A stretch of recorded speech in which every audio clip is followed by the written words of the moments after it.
Hello friends, Sumata art and education में आपका स्वागत है। आज हम देखेंगे अपने इस वीडियो में आर्थिक एवं सामाजिक विकास। देखते हैं आर्थिक विकास। अर्थव्यवस्था एक परिचय। अर्थव्यवस्था को उत्पादन प्रक्रिया के आधार पर 3 वर्गों में विभाजित किया जाता है: पूंजीवादी अर्थव्यवस्था, राज्य अर्थव्यवस्था और मिश्रित अर्थव्यवस्था। एडम स्मिथ की पुस्तक an inquiry into the nature and causes of the wealth of nations का प्रकाशन वर्ष 1776 में हुआ था। मिश्रित अर्थव्यवस्था की धारणा को प्रतिपादित करने का श्रेय जॉन मेनार्ड कीन्स को है। क्षेत्र या सेक्टर की दृष्टि से अर्थव्यवस्था को तीन क्षेत्रों प्राथमिक क्षेत्र, प्राइमरी सेक्टर, द्वितीयक क्षेत्र, सेकेंडरी सेक्टर, तृतीयक क्षेत्र में विभाजित किया जाता है। प्राथमिक क्षेत्र के तहत खनन, उत्खनन, कृषि कार्य, पशुपालन, मत्स्य पालन इत्यादि आते हैं। द्वितीयक क्षेत्र में प्राथमिक क्षेत्र के उत्पादों को कच्चे माल, रॉ मटेरियल के रूप में प्रयोग किया जाता है। द्वितीयक क्षेत्र के तहत भी निर्माण एवं निर्माण गतिविधियों को सम्मिलित किया जाता है। इसे औद्योगिक क्षेत्र भी कहा जाता है। तृतीयक क्षेत्र में विभिन्न सेवाओं का उत्पादन किया जाता है। तृतीयक क्षेत्र के अंतर्गत बैंक, बीमा, शिक्षा, चिकित्सा, पर्यटन इत्यादि सेवाओं को सम्मिलित किया जाता है। आगे देखते हैं ऐसी अर्थव्यवस्था जिसमें सार्वजनिक क्षेत्र के साथ साथ निजी क्षेत्र भी विद्यमान होते हैं, उसे मिश्रित अर्थव्यवस्था कहते हैं। भारतीय अर्थव्यवस्था मिश्रित अर्थव्यवस्था का एक प्रमुख उदाहरण है। उद्योग की प्रधानता विकसित अर्थव्यवस्था का लक्षण है। आइए देख लेते हैं आगे राष्ट्रीय आय एवं आर्थिक विकास। किसी देश की आर्थिक वृद्धि इकोनॉमिकल ग्रोथ की आधारभूत माप सकल घरेलू उत्पाद GDP ग्रास डोमेस्टिक प्रोडक्ट है। आर्थिक समृद्धि से अभिप्राय किसी समयावधि में किसी अर्थव्यवस्था में होने वाली वास्तविक आय की वृद्धि से है।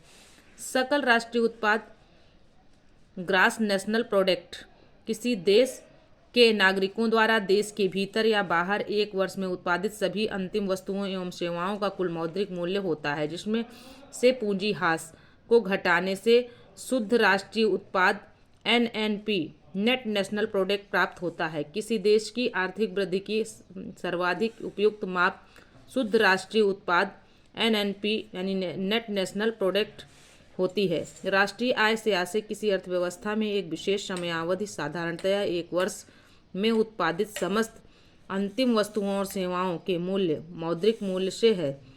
भारतीय अर्थव्यवस्था में प्रति व्यक्ति आय में धीमी वृद्धि के 2 प्रमुख कारण उच्च पूंजी उत्पाद अनुपात कैपिटल आउटपुट रेशियो तथा जनसंख्या वृद्धि की ऊंची दर है। उत्पादन की एक इकाई प्राप्त करने हेतु लगी पूंजी की मात्रा को पूंजी उत्पाद अनुपात यानी COR यानी कैपिटल आउटपुट रेशियो कहते हैं। जिस देश में पूंजी उत्पाद जिस देश में पूंजी उत्पाद अनुपात यानी कैपिटल आउटपुट रेशियो जितना कम होगा वह देश उतना ही अधिक आर्थिक विकास कर सकेगा। अल्प विकसित एवं विकासशील देशों में पूंजी उत्पादन अनुपात COR अधिक ऊंचा रहता है। भारत में विकास दर के अपेक्षित स्तर को न प्राप्त करने का एक प्रमुख कारण ऊंचा पूंजी उत्पाद अनुपात है। स्थायी विकास सस्टेनेबल डेवलपमेंट से तात्पर्य भावी पीढ़ियों की आवश्यकताओं से समझौता किए बिना वर्तमान पीढ़ियों की जरूरतों को पूरा करना। समावेशित विकास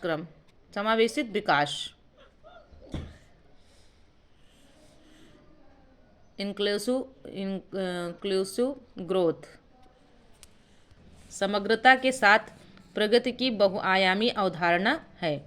इसमें बुनियादी सुविधाओं में सुधार के साथ शिक्षा, स्वास्थ्य और रोजगार के बेहतर अवसरों की उपलब्धता भी परिलक्षित होती है। आर्थिक विकास से संबंधित जनांगीय संक्रमण के तीन चरणीय प्रमुख विशिष्टताएं होती हैं। प्रथम चरण में राज्य में विकास की निम्न स्थिति के कारण जन्म दर उच्च होने के साथ साथ मृत्यु दर भी उच्च बनी रहती है, क्योंकि स्वास्थ्य सेवाओं का अभाव रहता है। द्वितीय चरण में विकास कुछ आगे बढ़ता है और स्वास्थ्य सेवाओं में सुधार होता है। अतः जन्म दर उच्च होने के साथ साथ मृत्यु दर में कमी आती है। तृतीय अवस्था में राज्य जब विकसित हो जाता है तो शिक्षा, स्वास्थ्य एवं रोजगार में अभूतपूर्व वृद्धि होती है। अतः लोग अत्यधिक जनसंख्या के प्रति सचेत हो जाते हैं और घर के साथ साथ देश के संसाधनों के हिसाब से जनसंख्या बढ़ाते हैं। इस प्रकार निम्न दर के साथ निम्न मृत्यु दर की अवस्था आती है। केरल राज्य में मानव विकास सूचकांक सर्वाधिक है। मानव निर्धनता सूचकांक वर्ष 1997 की मानव विकास रिपोर्ट में प्रस्तुत किया गया था। सेवा क्षेत्र भारत के घरेलू उत्पाद में सर्वाधिक अंशदान करता है। जैसे जैसे अर्थव्यवस्था का विकास होता है वैसे वैसे जीडीपी में तृतीय क्षेत्र का अंश बढ़ता है। सकल राष्ट्रीय सुख को प्रगति का सूचक भूटान देश ने चुना है।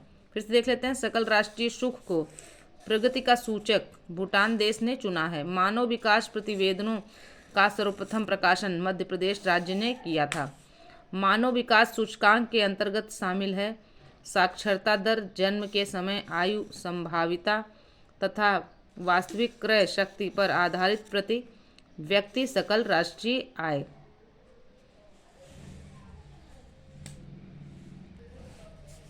सकल राष्ट्रीय आय GNI यानी ग्रॉस नेशनल इनकम।